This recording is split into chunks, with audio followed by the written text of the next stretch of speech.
哮喘的症状非常不特异，比如说单纯的咳嗽、单纯的胸闷，它就可以是哮喘。这一点很多患者不理解啊，因为哮喘除了典型的支气管哮喘以外，它还有一些不典型的类型，像咳嗽变异性哮喘、胸闷变异性哮喘等等。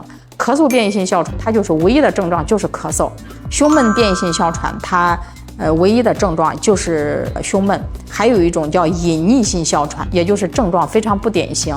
那你说这症状不典型，它怎么就是哮喘呢？这就要说到哮喘的本质。哮喘的本质是气道的慢性炎症和气道的高反应。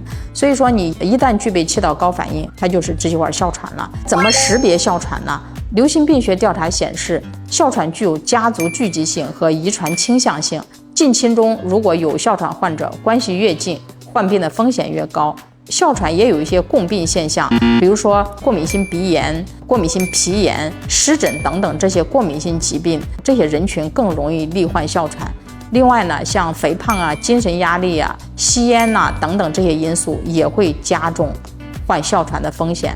如果您和家人属于上述的这些人群，并且有反复发作的咳嗽啊、胸闷啊或者气促啊，强烈建议你到医院去看看，到底有没有哮喘。